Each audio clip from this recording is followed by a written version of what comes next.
प्रिय देशवासियों, मेरे प्यारे भाइयों और बहनों, जय माता दी की, वंदे मातरम, जय भारत माता।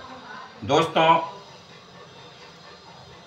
आपसे बात करने की इसलिए मेरी इच्छा हुई है क्योंकि आज देश को जाति और धर्म के नाम पर आग में झोंकने की कोशिश हो रही है, और वो भी थोड़े से वोट प्राप्त करने के लिए। दो तरह के लोग हैं, एक लोग पंथ के आधार पर लड़ाने का प्रयास में हैं, दंगे कराने के प्रयास में हैं, और दूसरे तरफ वह लोग हैं जो जाति के नाम पर जो है नफरत फैला करके दंगे कराना चाहते हैं।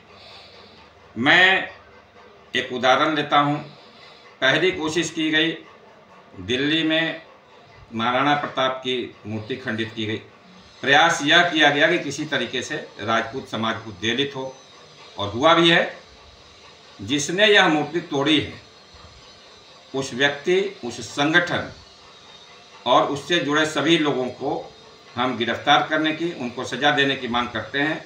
यदि शासन, प्रशासन और सरकार इस पर उचित कदम नहीं उठाती, FIR दर्ज करके उनको गिरफ्तार नहीं करती, तो फिर बाद में लोकतंत्र के नाम पर कोई भी आप खेल नहीं कर सकते, न जातिवादी, न कानूनी, न कुछ भी।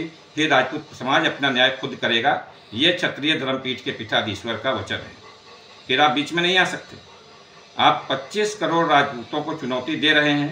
हर ऐरा गैरा रास्ते चलता जो है वो राजपूतों के इतिहास पे टिप्पणी करता है। यह देश, यह समाज अपने लहू की एक कण दे करके भी राजपूतों का जो है ऋण नहीं चुका सकता। यह राष्ट्र अगर है तो उनके कारण हैं।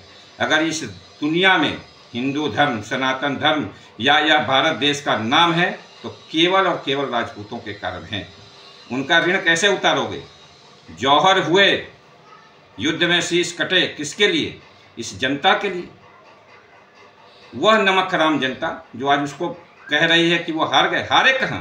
राजपूतों के पास दो ही ऑप्शन थे, या तो विजय या वीर गति। सिर कट गए, लड़ते रहे। किसके लिए? इन लोगों के लिए जो इतिहास विकृत कर रहे हैं। आज एक व्यक्ति जो रामजी लाल सुमन नाम का है, जो समाजवादी पार्टी का संसद है, वो संसद में खड़ा होकर के कह रहा है कि राणा सांगा गद्दार थे, और समाजवादी पार्टी के मुखिया मुलायम सिंह के बेटे अखिलेश यादव कह रहे हैं कि इतिहास के पन्ने हमने नहीं लिखे। अरे इतिहास पढ़ता तो तू, अगर तुमने इतिहास पढ़ा होता तो तुम्हें पता होता कि कोई भी ऐतिहासिक दस्तावेजी साक्ष्य नहीं है कि महाराणा सांगा ने जो है बाबर को निमंत्रण दिया था या कोई सहयोग किया था।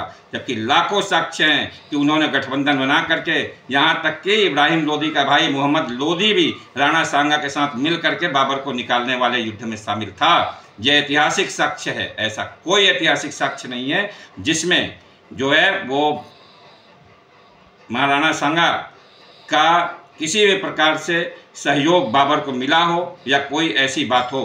केवल यह राजपूत विरोधी वामपंथियों, जातिवादियों और नफरत फैलाने वालों और विदेशी अंग्रेजों की चाल रही, जिन्होंने मौखिक तौर पर यह भ्रम फैलाया। लेकिन देश की जनता को यह स्पष्ट कर देना चाहता हूँ, बाबरनामा में जो है वो लोधियों के चाचाओं ने बुलाया था, यह स्पष्ट लिखा हुआ है। इसके अलावा बहुत सारे ऐसे साक्ष्य हैं जिन पे यह लिखा हुआ है। मैं नाम बता देता हूं जिन्होंने उसे बुलाया था।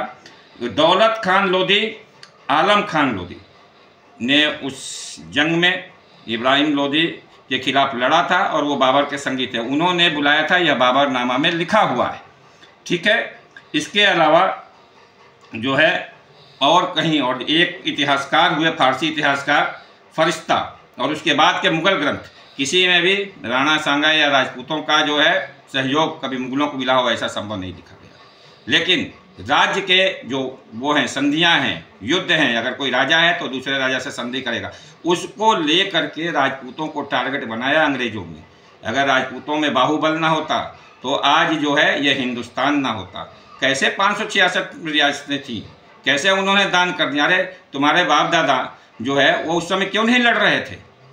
लेकिन जाते जाते अंग्रेजों ने जातिवादी जो है अपना विखंडन का बीज बोया, और इस देश में किसान, मजदूर और गरीब हिंदुस्तानी की बात नहीं हुई। केवल जातिवाद की हुई।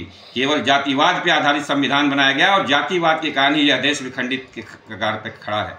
अगर गरीब की बात की गई होती, अगर किसान की बात की गई होती, अगर मजदूर की बात की गई थी, तो आज यह देश सुखी, समृद्ध और वैभवशाली होता।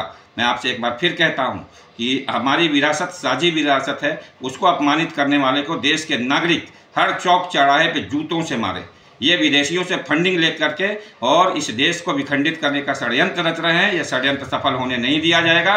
इस देश का किसान, इस देश का मजदूर, इस देश का गरीब व्यक्ति क्षत्रिय समाज के नेतृत्व में इस देश के देशद्रोहियों और जातिवादियों को और पंथिक विभेदकारियों को जो है सबक सिखाएगा। मैं उन्हें चेतावनी देता हूँ कि इतिहास पढ़ो, इतिहास के नाम पर झूठ बोलना और विकृतिकरण छोड़ दो। और राजपूत समाज से आग्रह करता हूँ, थोड़ा सा संयम रखिए, लेकिन हर वह व्यक्ति जो आपका विरोध करता है, जो आपके बारे में गलत लिखता है, उसका प्रतिकार करिए। संगठनों से कहता हूँ कि कितने दिन धैर्य रखोगे, किस लिए संगठन बना के रखे हुए हैं। यदि अगर तुम्हारे पूर्वजों का कोई अपमान करता है, इतिहास को विकृत करता है, इतिहास चोरी करने का करता है, तो संविधान का दायरा जरूर रहे, लेकिन सबक ऐसा मिले कि इस जीवन में पता चल जाए कि राजपूत क्या होते हैं, क्षत्रिय क्या होते हैं, उनकी वीरता क्या होती है। हर गहरा अगर तुम पे उंगली उठाएगा तो तुम्हारे जन्म को धिक्कार है, तुम्हारे इतिहास को धिक्कार है।